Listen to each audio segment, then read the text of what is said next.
Okay, we're recording, I think so. Whenever you're ready.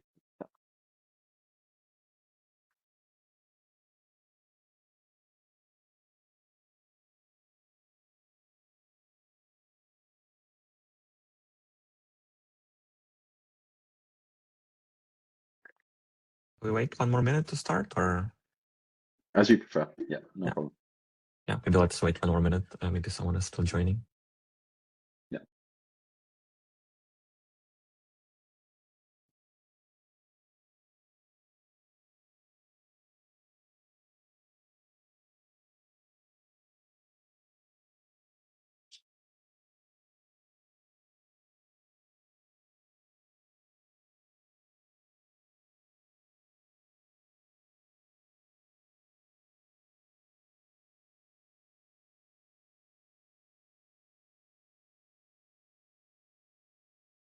All right. Hello, everyone. Welcome to the Launch Your Career with ESA webinar. My name is Mikita. I'm the representative of the Master in Space Studies program at KU Leuven. Today we have two speakers. Andrew Kane, he is the entry-level program coordinator at ESA. And we have Lien De Doncker, who is the alumnus of the Master in Space Studies program from a few years ago. And they are going to talk about how you can get involved with entry-level programs with ESA, how to write a good CV and motivation letter, and what kind of profiles the European Space Agency is looking for. So thank you for being here already for several years in a row, and the floor is yours.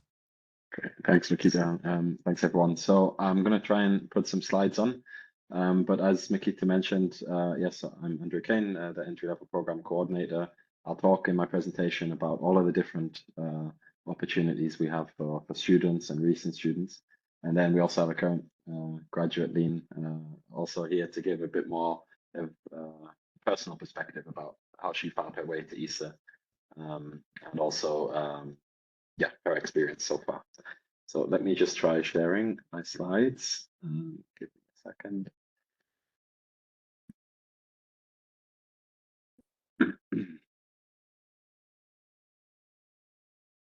Okay, hopefully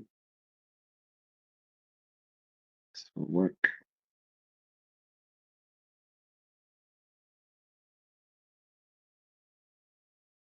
So I'm trying to go into presenter mode. Tell me if, can you see my screen, Mikita?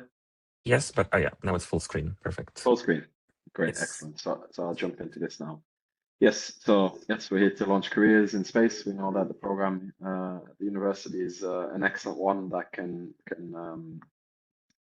be a good pipeline for the European Space Agency. So let's jump into it.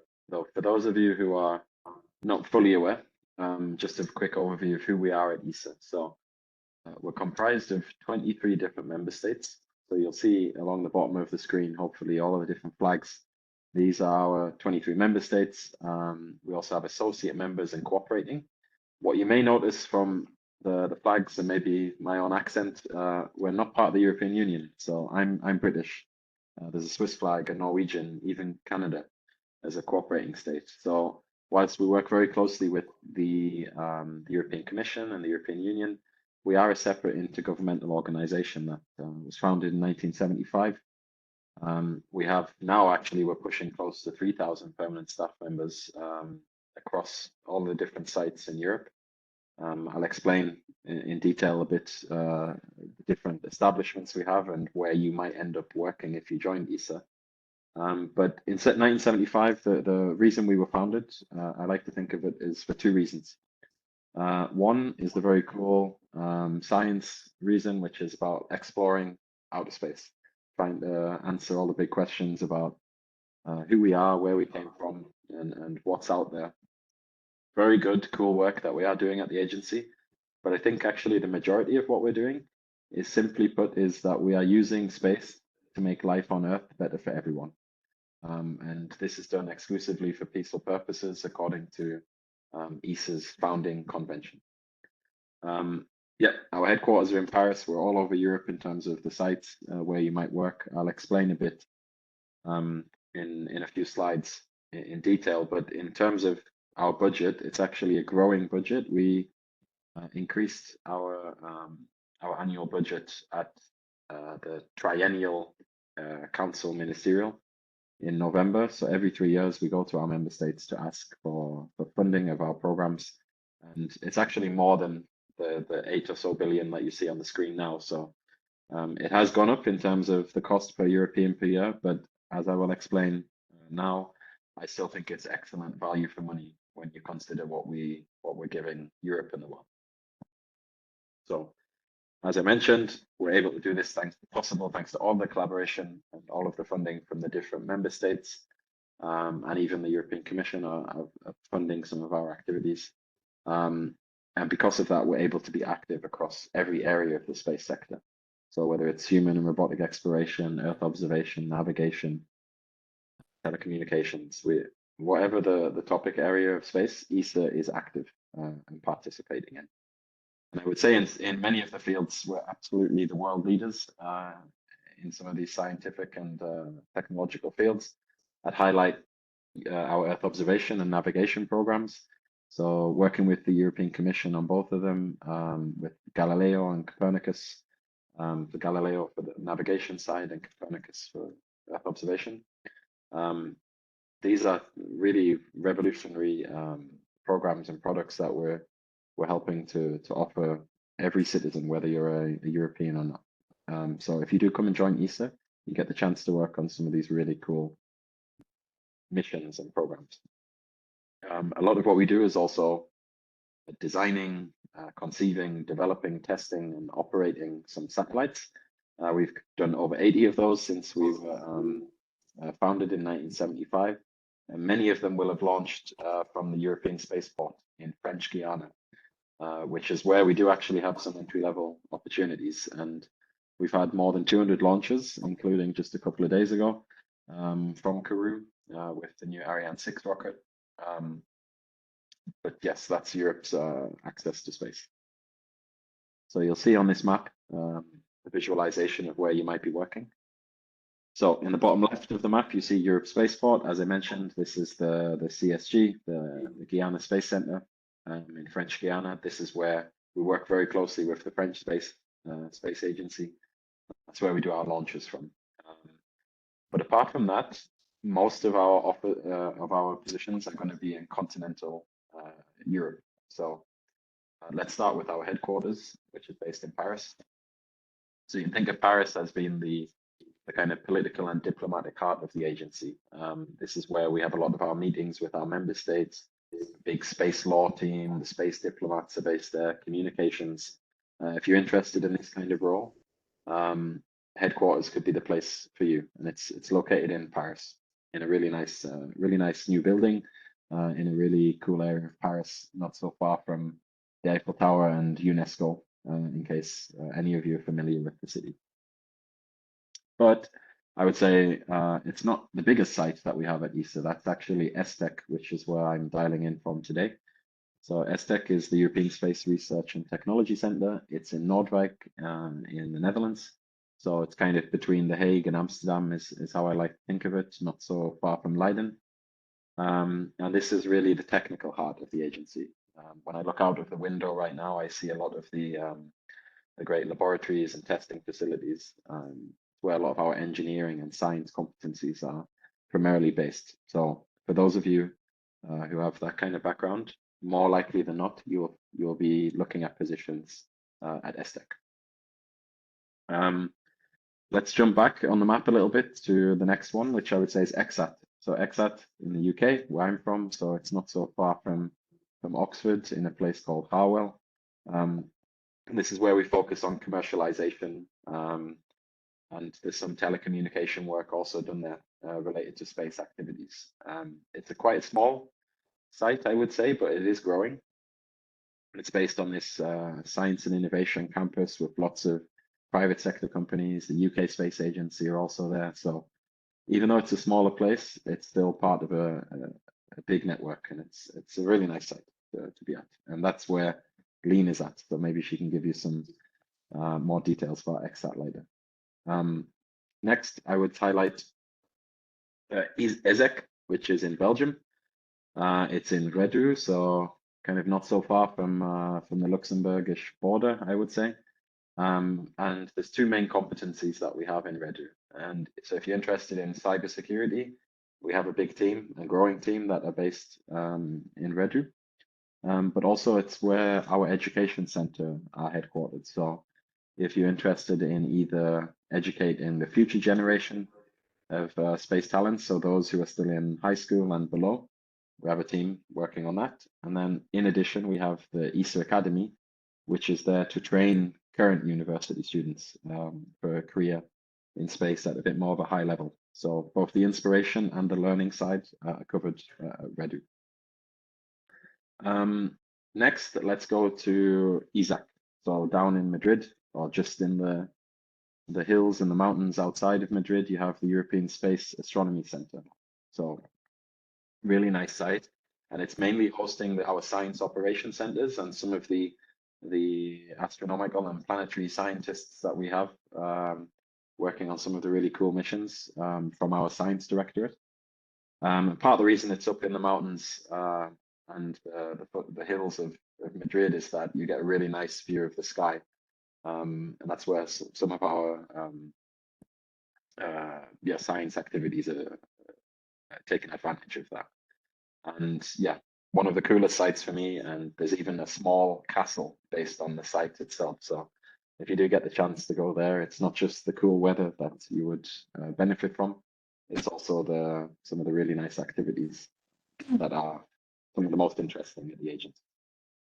Next, we'll stay in Southern Europe and we'll stay with ESRN. So ESRN is our Center for Earth Observation Activities. It's where they are headquartered. It's just outside of Rome in a place called Frascati. Short train ride from the Termini station in Rome. And this is where, if you want to help combat the climate crisis or work towards finding solutions to counteract climate change, you can do some really good work here. We have, for example, the Phi Lab, which is based there, which is trying to use new and innovative ways to interpret satellite imagery, particularly from our Copernicus program. We're looking for a lot of machine learning and data science and AI experts to come help that team down there. So it's just some of just a little bit of a flavor of the Earth observation activities you could help out with. But there's also the center of our IT team is based in Italy, and it's also where we have a small team working on launchers and rockets with the Vega launcher project. And I should have mentioned in Paris, we have a second kind of headquarters that we share with the French Space Agency, which is dedicated to the other part of the launchers directorate that we have. And very finally, we have two establishments that are in Germany. So the first one, ESOC, which is the European Space Operations Center. It's in Darmstadt, not so far from Frankfurt, for those of you who know a bit about German geography. Really nice site as well. And this is where we track and control the European spacecraft. So those images you might think of, the really cool rooms with lots of screens and controls and lights and buttons, that's the kind of work they're doing in ESOC. And the way it's always been summarized to me is they do the work to make sure that our space hardware stays doing what it should be doing, where it should be doing it. So if you have that kind of interest in mission operations, the positions at ESOC could be for you. And then, very finally, EAC, my favorite, and this is the European Astronaut Center. This is just outside of Cologne. As the name suggests, this is where we are training our astronauts for missions to the ISS. And I don't know if any of you caught it, but earlier today, one of our astronauts, Sophie Adenau from France, she launched to the International Space Station with SpaceX, and she had done her training from the EAC. So you do get the chance to work with astronauts if you find a position there. Okay, so the next thing that I want to talk about is a little bit about each program that you could be applying to. And I wanted to start first with the student internship program. So this is targeting, there's two criteria here. So the main one is that you're a student. That's all we care about. So it could be a bachelor, a master's, you could even be a PhD, but you need to be associated with your university. But often we find those who are in the last year of a master's degree tend to be the most popular because you would get the chance, for example, to do your thesis at the agency. And yeah, so many of our interns are in that exact position right now, that they are in the final year and they come. But I encourage you, if you're a student, you are eligible to apply to this. And the other part of it is, in terms of the nationality, we require you to be from one of our member states, associate members, or a European cooperating state or Canada. So there's actually 4 flags that are not listed on the bottom, which are cooperating states: Cyprus, Bulgaria, Malta, and Croatia. So if you're from any of those countries, you're also very much encouraged to apply. And the idea behind this is the 3 to 6 month placement, where you get some of your first hands-on experience learning about what it might be like to work in the space sector. You might be able to work on a specific project or something that complements your studies or your master's thesis. The vacancies that are listed, we have over this year, I think we're going to have close to over 300 interns who will join us. There's plenty of opportunities, but every vacancy notice will explain specifically what the role entails. Key thing to remember here is you can only apply to 2 positions maximum. So when we release these vacancies in November, spend a bit of time at the beginning of the month going through all of the positions so that you can prioritize and rank the 2 that best fit you in your profile. And you would apply on jobs.esa.int for all of these positions. I should mention, whilst you have to apply in November, we will give you a positive answer by January, February time. And then if you're selected, you get to choose when you start. So if it doesn't match to start immediately in March, don't worry. We can fit our schedule to your calendar. The only thing that we would say though is we only open once every year, and it's in November. So do apply in November, even if you know that your availability is not for several months after that. Our next program, this is the program that Lien is part of, and she will talk a little bit about in a moment. It's the program that was my first introduction to ESA as well as a graduate trainee. I'd say it's our flagship program. And the good news about this one is it's open right now for applications. So every February, we publish over 100 positions on jobs.esa.int.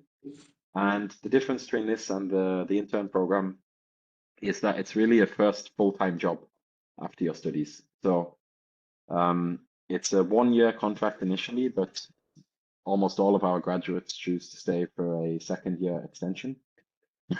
Excuse me. The target audience here are those of you who are in your final year of master's degree or that you've recently graduated. So we don't want anyone who has too much post-master's degree relevant experience. The idea of this entry-level program is to give you your first experience. So it's really the idea, it's not one of those entry-level positions where we say it's entry-level but requires 5 years of experience. It's truly an entry-level, and we reserve it for people who are right at the beginning of their career after university. So again, the criteria I've explained about the degree, but in terms of the nationality, it's exactly the same as the internship. So same flags that you see below, plus Croatia, Bulgaria, Malta, and Cyprus. And these positions, like the internships, are located all across our sites that I showed on the map before. And they're in every kind of domain that you can think of. So I will explain briefly in a moment the different disciplines that we have at the agency, but they're all represented right now online at jobs.esa.int. You have until the end of the month to apply. And for these positions, we would like to get back to you with an answer by the latest, really, end of February or in early May. And most of our graduates would start in September, October. But the key thing here is that you should remember that we want you to start this year. And so maybe September, October, November, December is not a great month, but it can also be possible. But within 3 months of starting, you need to be able to provide evidence of your master's degree, just so you're aware. Now, this is a little bit interesting, I think, for a Belgian audience, because yes, National Graduate Trainee Program, it's almost identical to the EGT program. It's our newest program, but there's one specific difference from an applicant's perspective, is that we limit the opportunities to citizens and permanent residents of specific countries. And so Belgium is one of them. And very soon, maybe from April, maybe May, we will be publishing some NGT opportunities from Belgium. And they'll be exclusively open for Belgian citizens and permanent residents. This is thanks to the sponsorship of BELSPO and the Belgian National Federal Government. But we also have other opportunities as well from other countries. So if anyone in the audience is from Estonia, Latvia, Lithuania, Poland, I know Croatia, Malta, Cyprus, many countries will be having them and they'll be coming online. Have a look on our website. I think Sophie's just posted in the chat the link for the NGTs.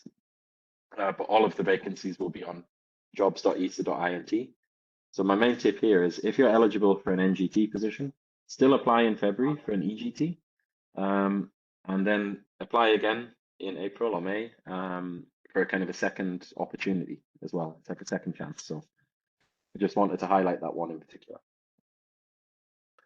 Then our kind of most advanced entry-level program, I'd say, is the junior professional program. This is a 4-year ESA contract that has the perspective of a permanent contract at the end. So the idea is we want to train you for the 4 years in a specific field. We might send you outside of the agency for a year, go join a private sector company or go work in another ESA establishment in another team. Come back, bring that knowledge and see how it can help the future of the agency. So we're particularly looking at new and future and critical competencies when it comes to the JPP. It's not just a regular staff position.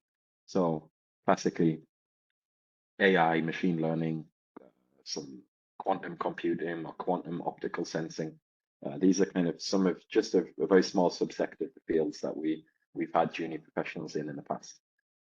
These positions open in April and there's 15 to apply to each year.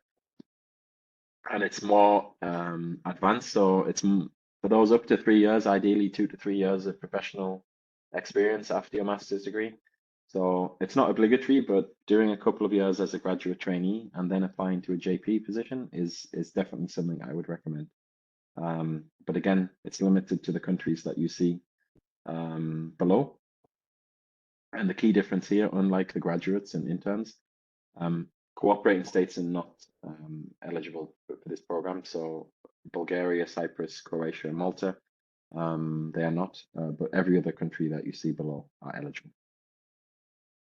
The very final entry-level program that I have today is the Research Fellowship Program. So this is a 2-year contract with a possibility of a third.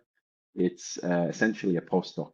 So if you've recently obtained your PhD or you're about to finish it, this is the program for you.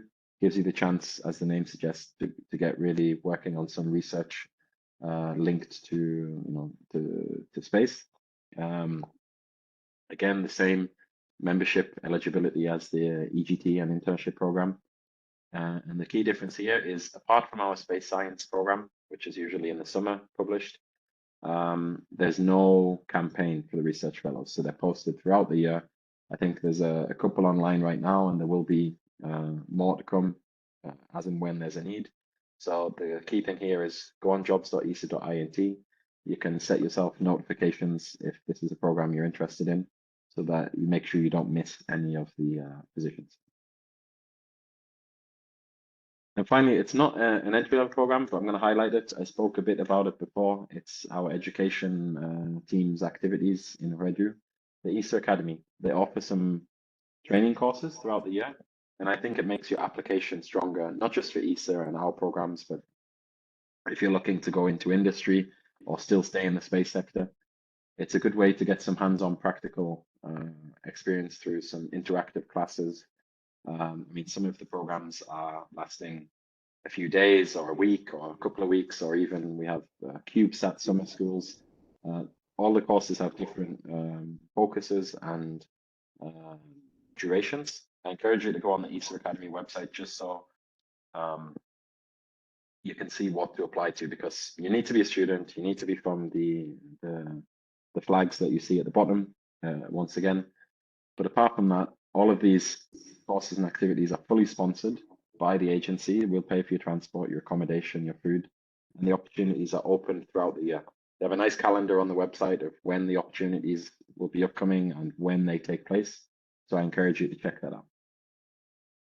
Now, the kind of fields that you could be working in, engineering, I already mentioned, is a key part of what we do here at ESTEC, and it's the majority of the opportunities we have at the agency. I won't name them all, but I just use this slide to show you that whatever kind of engineering discipline you can think of, we have a position for you at the agency. So that's the key thing to note. Science is probably our next biggest discipline. Again, I won't go through all of the positions that you see on the screen, but it's kind of maybe 20, 25, 30% of what we do at the agency each year. And again, it could be space science, it could be Earth observation science and environmental science. My particular favorite one is the life and material sciences, a bit linked to our human and robotic exploration directorate. But if you do have more of that scientific mind rather than engineering, we have positions for you as well.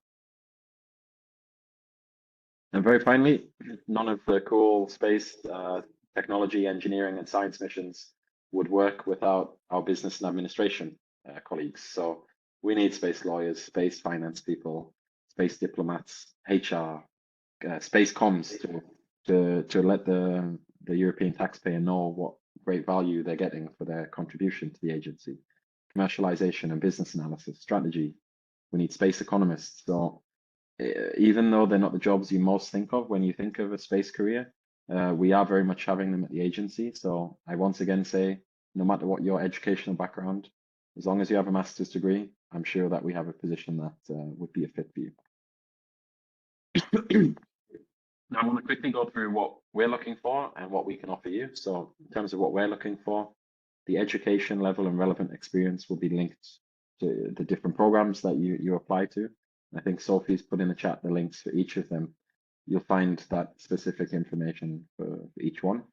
But for all of our positions, we need to have people with a good team spirit, because you're working with thousands of colleagues, and we're all working towards the same public good mission. And sometimes some of the projects, programs, and missions, they might be multi-decade even in terms of their lifespan. So it's super important that you have this team spirit in space, more so than maybe in some other jobs, I would say. But linked to that, you need to have some professional curiosity.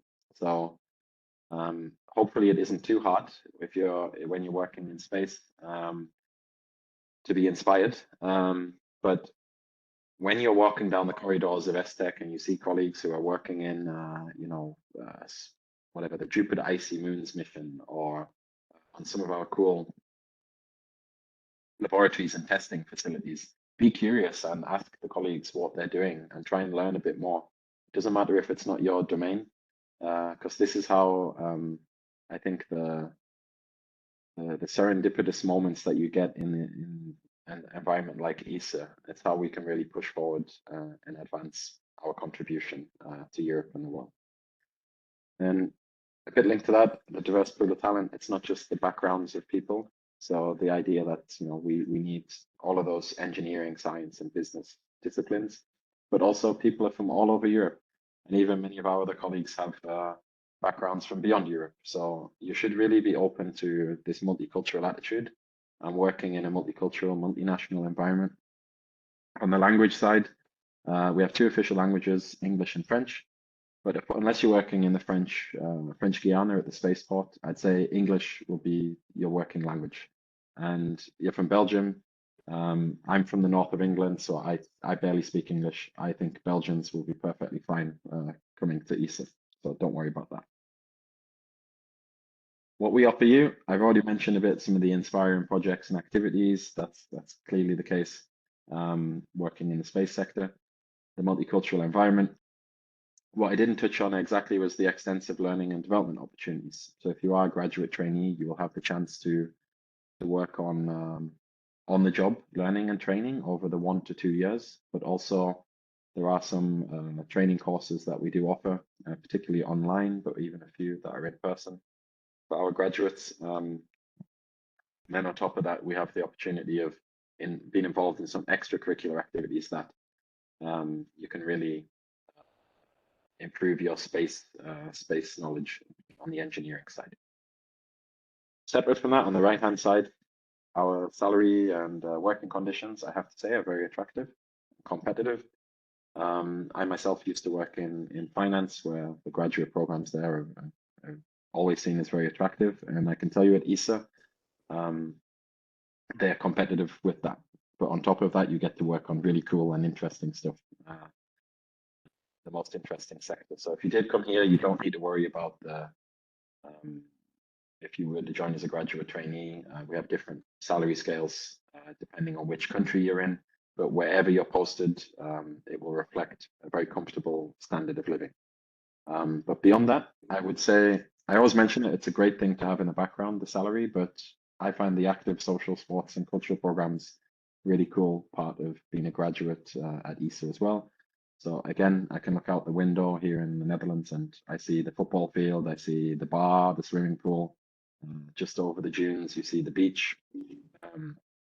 Every site has its own different flavor of activities, but there's a lot of cool clubs and interest groups. You'll have a great time outside of work as well as inside of work too. I'll finish very quickly on a tip on what to do and then what not to do. So my tip on what to do when applying is take your time. So as I mentioned, for all of the entry-level programs, it doesn't matter if you apply on the very first day or the last day. We will look at your application after the position is closed.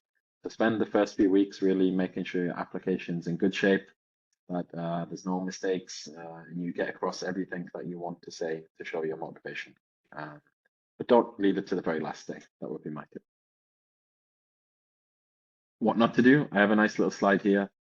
You probably can't read it entirely, but it's from a real application that we received a few years ago, where somebody was asked, what are your goals and expectations for this internship?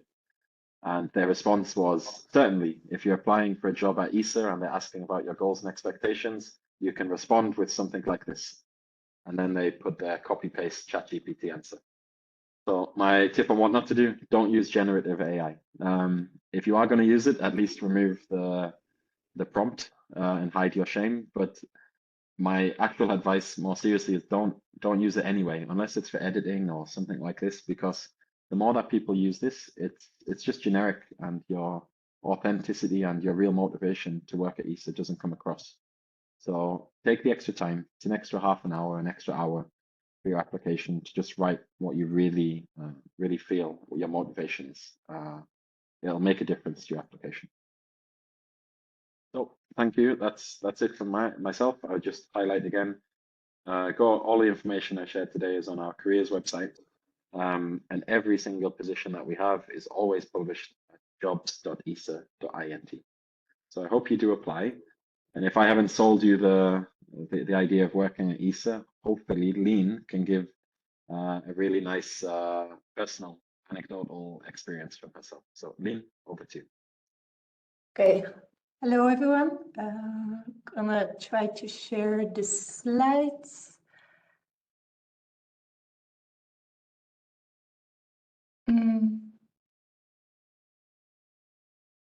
Do you see the slide now? Yes, we do. Okay, perfect.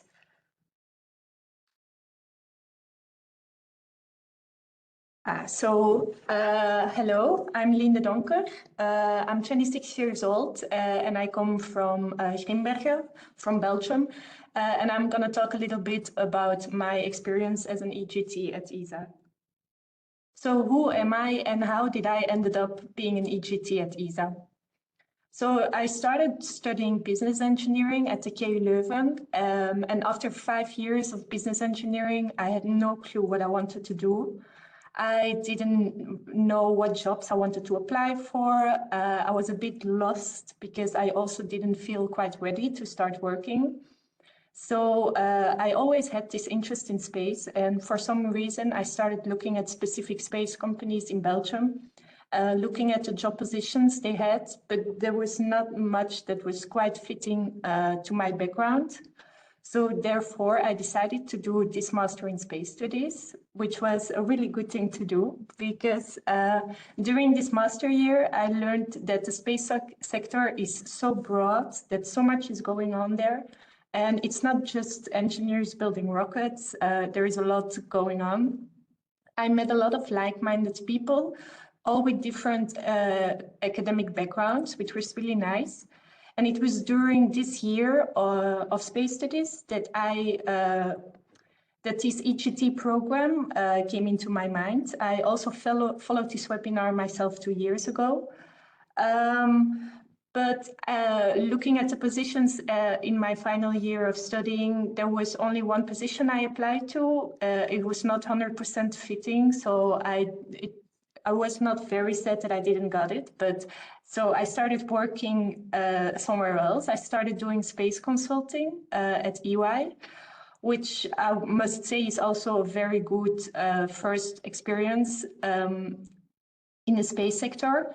I worked in the market intelligence and space technologies team in EY, and it was mostly doing consulting work for EUSPA, so working around the European Space Programme. So I was doing projects for Galileo, for EGNOS, for LEO-PNT, but I looked to the EGT positions again in my first year of working, and then I saw this position where I'm now in, and this really matched with my dual educational background and with my work experience that I was doing now. So I decided to give it another shot. And so this application process went actually pretty smoothly. And yeah, now I'm here. The EGT I'm doing is, I'm working as in the market and business intelligence team. And doing this for the telecommunication directorate. So I'm mostly doing market intelligence for the telecommunication market. And I'm based in Oxford in the UK, working now at EXAT in Harwell. So what exactly am I doing? This market intelligence may sound a little bit fake. Actually what my team is doing, it's a bit of a team that is cross-directorate, and it is providing the right market knowledge and the right information for all the people working on different projects so that they have the right background, know what's going on in the market, they are aware of the newest trends that are going on. So we inform a little bit everyone in the directorate so they have the knowledge to make the right strategic decisions, which I find really interesting because I get in contact with a lot of people working on a lot of different projects, and then I talk to them about why they should pursue a certain project, because I believe the market will go this way, or the market at the moment looks like this, and we really need to invest in this specific technology. So I would say the job that I'm doing is the same job as the other colleagues in my team. So I'm really a part of the team as an EGT, which is really nice. My colleagues also give me a lot of opportunities, and because I'm the trainee, they also give me the liberty to explore the topics that I want to do, which is really, really nice. But I would say the things that I'm doing on a daily basis, it's a bit threefold. First of all, I'm doing a lot of market analysis. So picking up market trends, doing analysis on a specific new technology that is emerging, on a company, on a constellation, and support my colleagues in doing their research. We also have a few recurring products that we share around the directorate, which is a financial overview of the different SATCOM players. We follow up on the different constellations and the different orders of new satellites that are being launched, all the filings that are happening now. Because as I learned from being here a few months, is that a lot is going on in the SATCOM market. And it's quite interesting how it is related to everything what we're doing on Earth today. It's related to your phone, to your television, so it's kind of nice.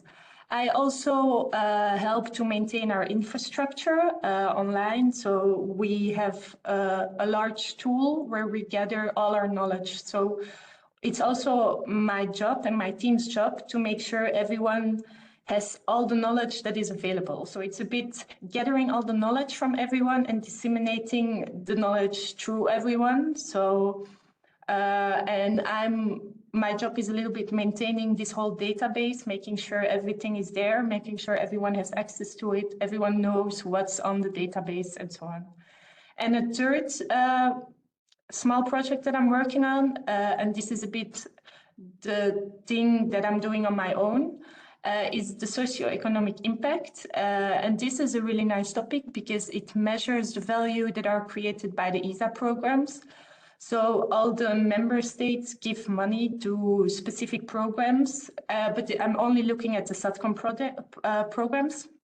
But every country is giving money and they want to see value for their money. So I'm creating a database and then looking into the data. I try to find out how much of the money that the countries invested is flowing back to the country. So looking at how many jobs are created because of these programs, how many revenues are generated, how many new patents are created in a specific country. So this is really to showcase this to all the different member states to give a clear view of how the ESA funding translates into impact for their country. So this is a bit my everyday job, but yeah, like I said, I have a lot of flexibility to look for my own topics, look for my own things within market intelligence, of course, for my own things that I want to do, because there's a lot of going on in my team, and I'm usually the first one who can say like, I really found this topic interesting, and then my manager gives me the opportunity to start working on it. So what is life at ESA like? To be honest, it's a lot of fun. It's really nice to discover ESA, first of all, because it's an interesting organization, how it's structured, how it's working internally, but also how it's working with the member states, with the European Commission. So I learned quite a bit of the internal working of ESA, and also because my team also showcases this socioeconomic impact. We also present to the member states from time to time, so they see the impact of our directorate. So I'm also working in quite an international team, and I think that's a bit everywhere within ESA. I'm a team of four different nationalities, but I really like the international vibe. It's really nice to meet people from all over Europe, but not only Europe, and to see how they work, how they collaborate with each other. And I must say, everyone has the same collaborative mindset. I feel like everyone is really open. English is really the main language. Everyone speaks it all the time. I never feel left out for not speaking a certain language. So yeah, like I said, collaborative mindset. A lot of people are willing to teach me things if I'm curious enough. Also discovering a lot of things. If I need help, my colleagues are always there to help me out, to give me a little push in the right direction. So that's a really nice mindset. Exposure to ESA programs, it's a bit the same as discovering ESA. You discover how many programs are going on, what are the programs focused on, and it's really interesting to see, because I'm working cross directorates, to see how many programs are going on within my directorate, so it's telecommunication related only. I'm based in Exat, so in Harwell, which is a very small site. I think we are 150 to 200 people working here. And then not everyone comes to the office every day. So usually it's quite empty, the office, but because it's so small, I know all the people by face a little bit, and on my floor, I know every person, I chat with everyone, which is really nice. It feels like it's a big family, because we are so small, that everyone sticks a bit together more, which is really nice. Also, the young community here is very nice. We are not with much, we are with 7 EGTs, but there is also research fellows, you have interns here, and we do quite a lot of things together with the young professionals. I added some pictures of what we do here. We play a lot of football after lunch. That's really like a goal, a nice thing to do, and we have a tournament of football next week, which I'm really looking forward to. We have a pool table, which we also use quite a lot. So it's really lunchtime. After lunchtime, playing football and pool is a bit a holy rule here as a young professional. And besides only the young professionals, there is also a lot of clubs within ESA to do things. Like we have a running club here, even a sailing club here. Yeah, so it's really nice. I feel like I'm part of this big family, that a nice community. The only thing that's a bit, the only thing is that EXAT is a bit remote, so I need to travel quite a bit to come here every day. But I'm currently living in Oxford, and Oxford is a really nice city. And most of the young professionals are living in Oxford, so it's nice. We take the bus together to work and go back, and we hang out in Oxford, which is really nice. It's just to commute every day, relying on British buses. It's not the nicest thing, but I must say that I'm starting to enjoy the bus rides, reading my book in the bus, and I really enjoy coming to the office. I come in every day, although I doesn't necessarily have to come every day, just because I like it so much to come here and to see my little community. So you also have Young ESA, which is kind of nice. This is the organization for all the young professionals within ESA, and they organize a lot of things. Like we come together with all the EGTs together in Paris in June. So I'm really looking forward to this. Young ESA also organizes a ski trip, and next month I'm going to French Guiana. I'm joining the French Guiana trip, which is also really nice as an activity from the young professionals. So yeah, in general, I think my life at ESA is really nice at the moment. I'm here now since October, so I'm in my 5th month now, and I already decided that I'm going to extend my EGT for a 2nd year. So yeah, I would encourage everyone to at least try to apply for positions if you see that it's really your fit. And I know I don't have the typical background. I'm not an engineer, but the first year I didn't really saw the perfect profile for me, but I went through the EGTs of this year as well, and I saw that they are looking for different kind of profiles with different backgrounds, which is really nice.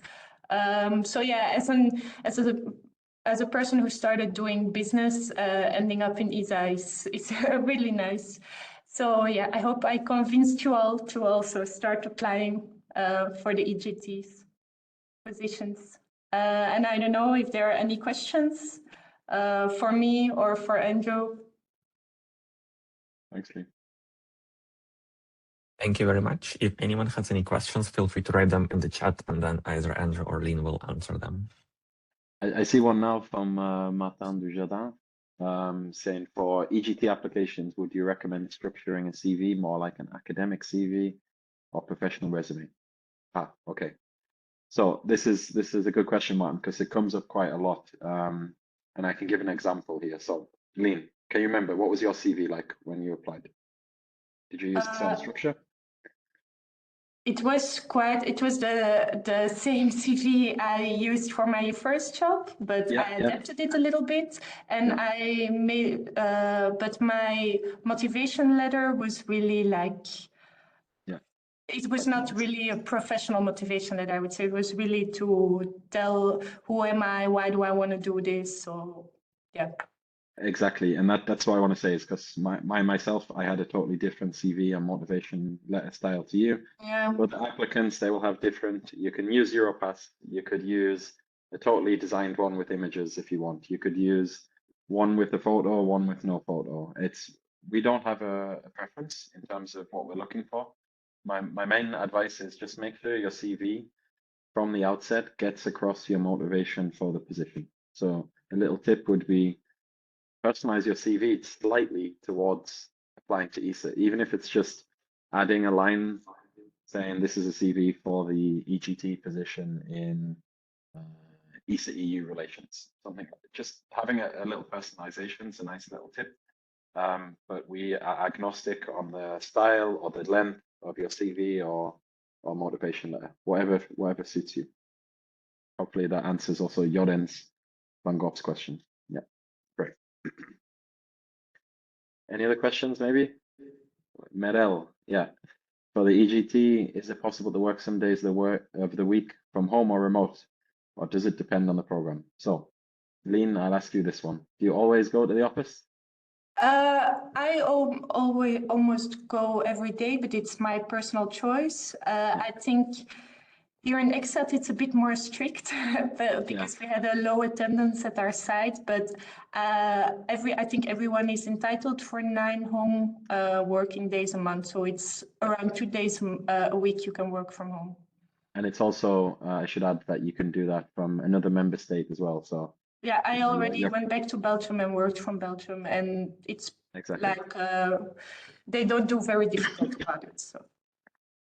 Exactly. So we're quite flexible on that one, Meryl. You don't have to be there the whole time, but I encourage you as a trainee to try and be on site as much as possible, just so you have a bit of a connection, and also that you make the most of the 1 or 2 years that you're at ESA, so that you can it can really help your career in the future. But of course, around flexibility of maybe you say you go home and visit your family, you can add a few days of teleworking either side of your holiday, just so you can extend the time at home. That's a very classic thing to do. But we encourage you where you can to try and get on site for the program. Joren's asking about, that's a bit linked. Do you have to move within a certain range of ESTEC or the other ESA establishment? Yes. So the idea is it is an on-site position, and so 100 kilometers from the duty station is what we would expect people to move to. Obviously, a lot closer than 100 kilometers is more ideal, but that's the official regulation. But I'd say most of our graduates use ESTEC as an example.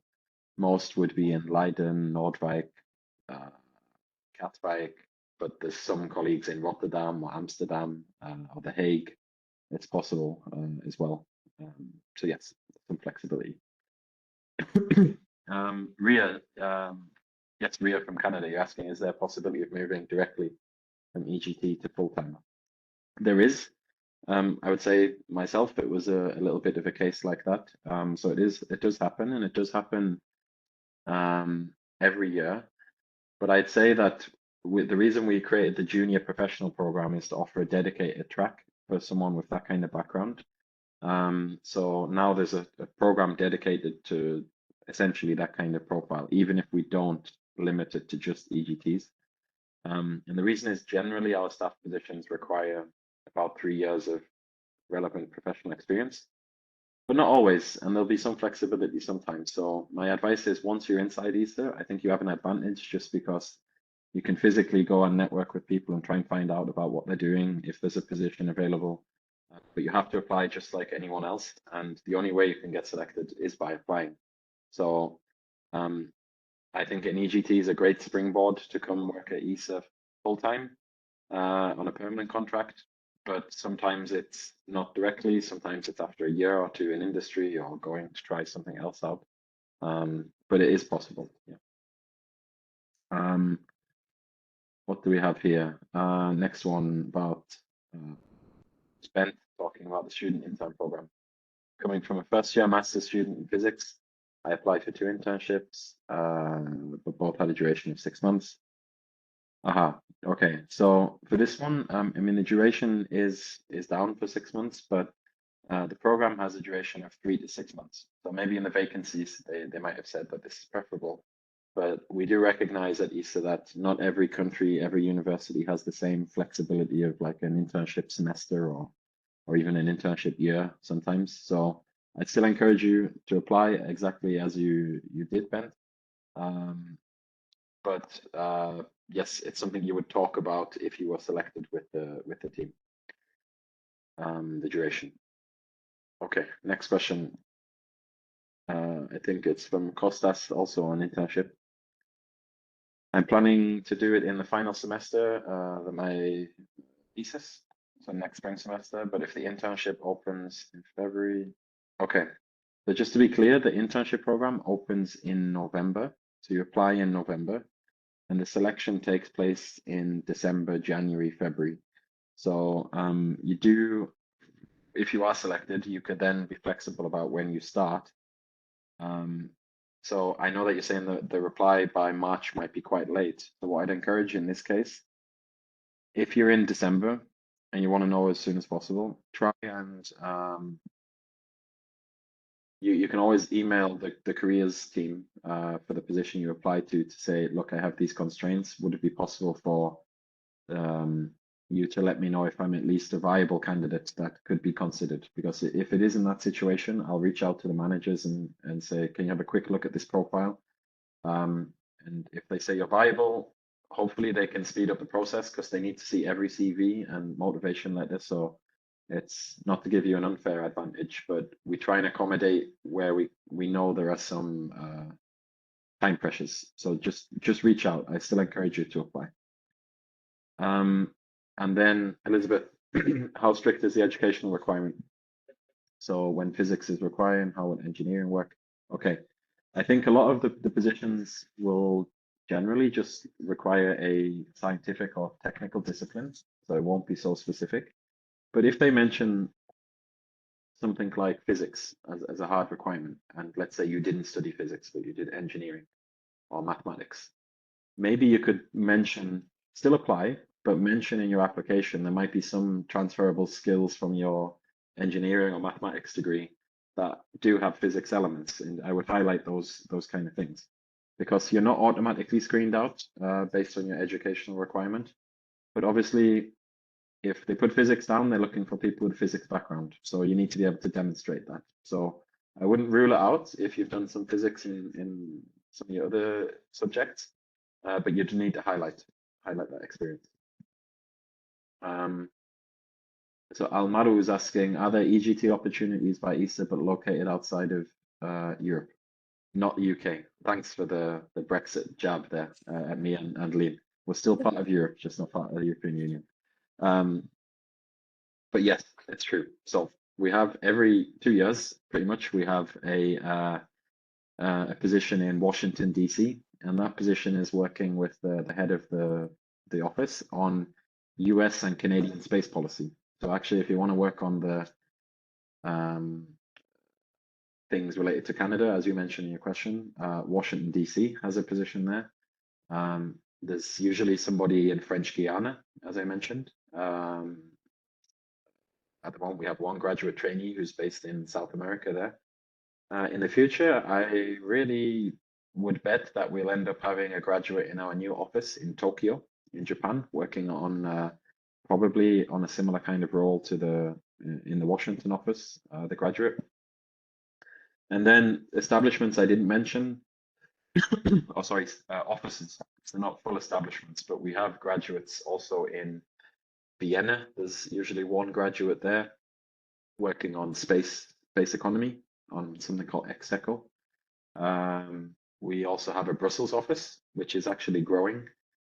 You could work on security policy, ESA EU relations, so relations with the European Commission, or even there are some colleagues there from our navigation and Earth observation programs that are working on the links with the European Union on Copernicus and Galileo. So there's a couple of opportunities posted there as well. But I think that this year, Brussels is the only non-establishment location where there are positions. But yeah, that's it. Okay. Any last question before we get to 3 o'clock? Hopefully we've got a lot of people who are willing to apply after this chat.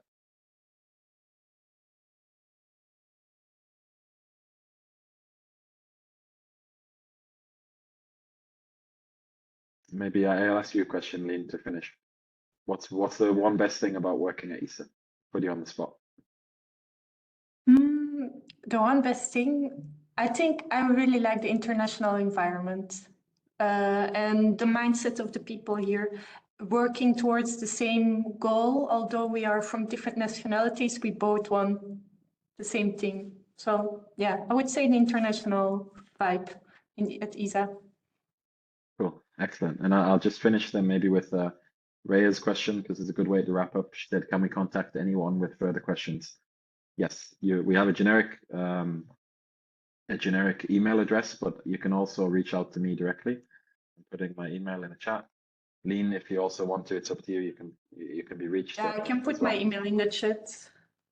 Fantastic. So if you've got any specific questions, just drop me. But as Sophie's also put the link in there for our ESA careers, where we have lots of colleagues who'll be able to support as well, rather than just myself or Lien. But if you do write to one of those email addresses, somebody will get back to you. I'm quickly typing my email. Yeah. So. Great. All right. Thank you everyone for attending and for being active in the chat. And thank you to Andrew and Lien for being our speakers today, and hopefully see you next year again. And for everyone who was attending, the recording will be disseminated in the nearest future. So yeah, thank you very much. Thanks, Makita. Thanks, everyone. Bye.